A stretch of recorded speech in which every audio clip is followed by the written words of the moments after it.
The Weald Foundation is a charitable trust that was established in 2003. Its primary objective is to preserve and restore historically significant military vehicles and equipment, especially those from the First and Second World War. Its mission is to educate the public about the history of these vehicles and their role in military conflicts. The Weald Foundation's collection is a rare and unique assembly of working vehicles, both armoured and soft-skinned, and is regarded as one of the finest collections of its kind in the world. As a charitable trust, it is committed to the ongoing maintenance and preservation of these important vehicles in order to educate future generations.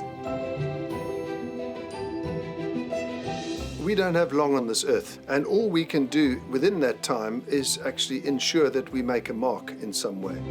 And you put that into the realm of the Weald Foundation. We want to make a mark so that people would think of the Weald Foundation as being a center of excellence, striving for absolute authenticity, absolute accuracy.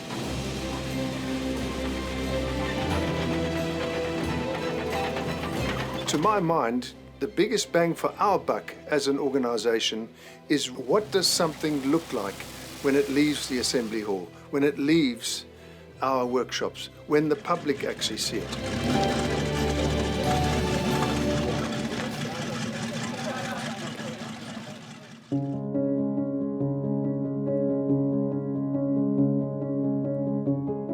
The First World War was a global conflict.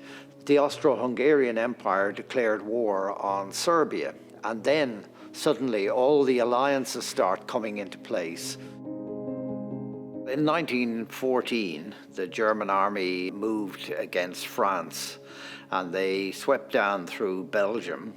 Slowly but surely they were held up, and gradually both armies started to dig in. It was just trench warfare, with huge artillery barrages, advances and attacks by infantry, but very little progress either forward or back. Basically, it was a stalemate. Everybody's got barbed wire, everybody's got trenches, and everybody's got very, very big machine guns. At best, you might make a gain of a few hundred yards, or in some cases, maybe 2 or 3 miles, but there was never a breakthrough. In Britain, they invented a vehicle which was designed specifically to be armour-plated and to move across the trenches. And this vehicle was nicknamed Tank. The French were also looking at this situation, and they decided to develop a tank of their own.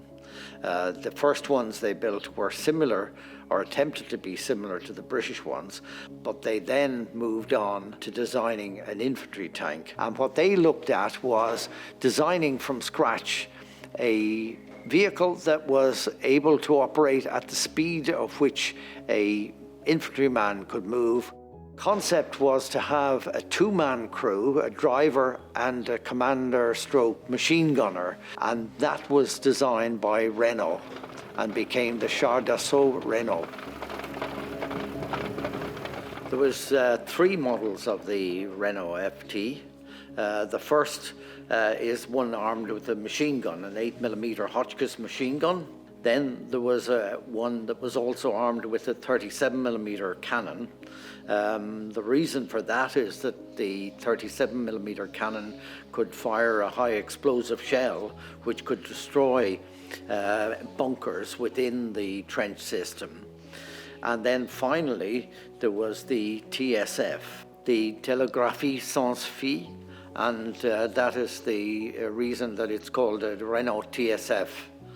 The French had anticipated that units of tanks would get diverted by the enemy activity and end up going in a different direction than originally planned. But by having the TSF, they could keep in contact with the headquarter people, and they could control the formations on the battlefield.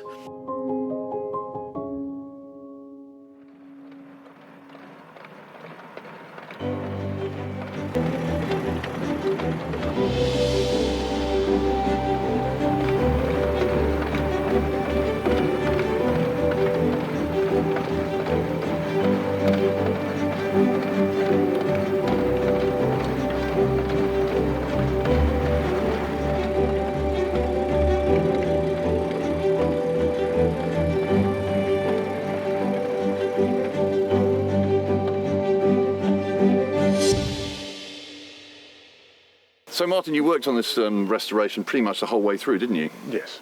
So maybe we could talk about the engine, because that was one of the biggest challenges about this particular restoration, wasn't it? Oh, yes. This is this being obviously early 1900s. It's a 4-litre engine, but peculiar in so much as a conventional engine has a cylinder head which you can take off and see pistons and things.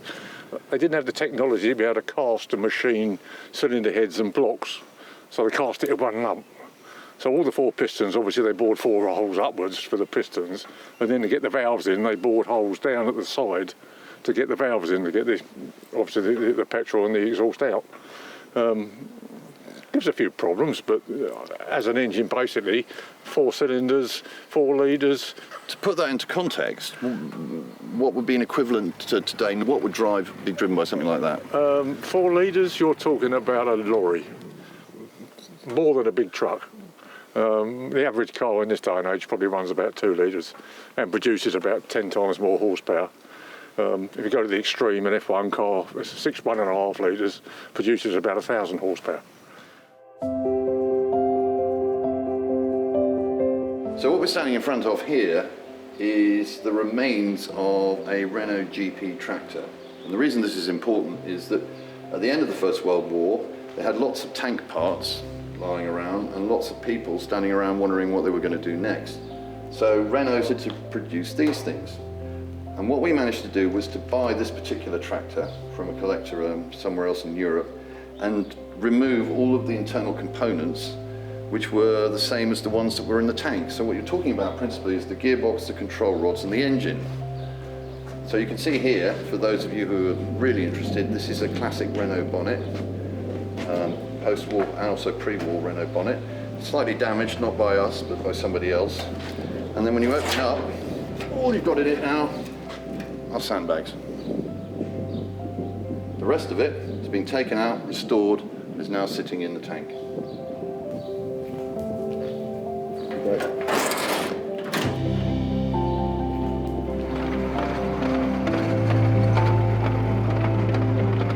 The TSF was an unarmed vehicle, no armament, because the crew was 3 people and all the space was accommodated with the equipment they needed. The normal tanks obviously had a rotating turret, but that was only for 1 man. When it came to the radio equipment, you had a radio operator, you had the observer commander, and you had the driver in the front. So a brand new superstructure had to be mounted in place of the turret. This was known in the French system as a blockhouse. There was no armament involved. The antenna was hoisted on a pole above the blockhouse with the cable going back to the back of the vehicle to give the transmission. And in this way, the French were able to communicate both by Morse code and by radio voice communication. Now this is obviously has been made slightly bigger to accommodate 3 people. So if you were to have a look at the interior, you've got the commander who's sitting in there. There's a little, there's a shelf which he pulls out, which is called the pooper tray. Now, that's the little tray which he pulls out. It's almost like the pulpit, where he pulls the tray out, and then he can put a map on that, and he can plot any observations that he wants to. Yes. From the comfort of his armoured, let's say cupola, but it's not really that. That's just for the commander. Okay. Now the commander he stands up there, stands and looks through that, or he can sit, and that's the commander's seat over there. Right, and then the radio operator, he sits on the left-hand side, and there's a whole array of radios around the interior, okay, and of course batteries. But there is a very big battery based on the bottom of these things, and on the floor of these things, a very large battery. Right. And remember, battery design in those days wasn't as put it this way, they weren't very compact, they were huge, huge batteries. And the radio that these things used to use was originally an aircraft radio, I think, the TER. Yes. Okay, the TER-10, and that radio, as we've also discussed, was actually powered, was a valve-based radio, which also had microphone capability in World War I in 1918. This really was amazing.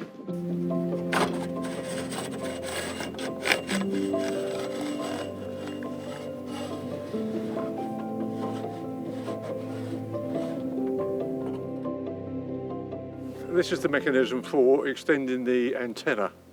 They needed that's about 30 feet of antenna there, which they needed to make this radio operate over any distance. The idea was that without getting out of the tank, you can actually lower this scoop on the back. It drops down, the rope falls on the floor, you drive the tank away and it pulls it out in this great long length to an operational position. So I suppose this is what it was all about, this thing here, the radio. At the start of the First World War, they just didn't have this type of equipment, this type of technology. And one of the keys on a battlefield is maintaining control, a sense of understanding about what's happening on the battlefield. And by the time that these vehicles were deployed, they could put them out there and they'd have a much clearer idea at the headquarters about what was working and what wasn't. For much of the First World War, there was a sense in which they'd start a battle, and then if it started to go wrong, they wouldn't find out for a couple of hours, by which time untold amounts of damage had been done to their own side. So it's about introducing real-time communications onto the battlefield. And this is what this vehicle was really all about.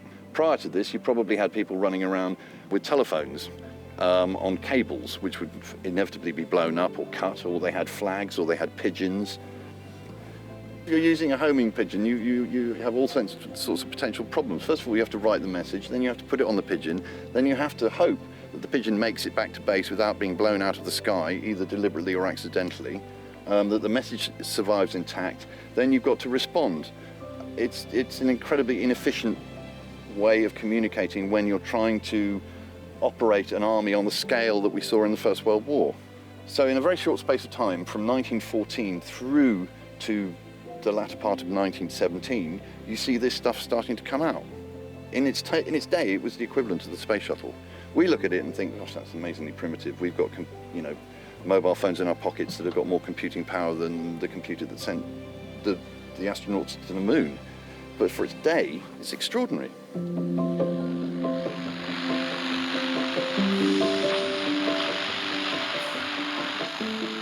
For me, the most exciting thing in doing any of these restorations or in putting any of these vehicles together is the research. And the research to me and the striving for absolute accuracy is everything. When you can achieve that, it gives you so much more satisfaction knowing that what you've put together or what rolls out in front of the public is correct. When it leaves our workshops and you see the faces of people seeing it for the first time, that really is everything, because that's a recognition of the effort that's gone into it and the accuracy within that as well.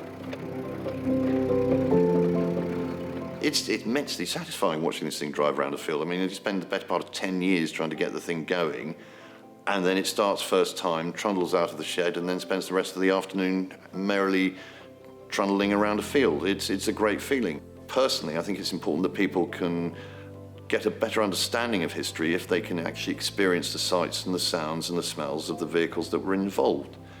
And the First World War is an incredibly important conflict, because out of the First World War came the collapse of several continental empires, the rise of the Soviet Union, and ultimately, one could argue, the rise of Nazism and fascism in Italy, followed on by the Second World War and the collapse of the British Empire.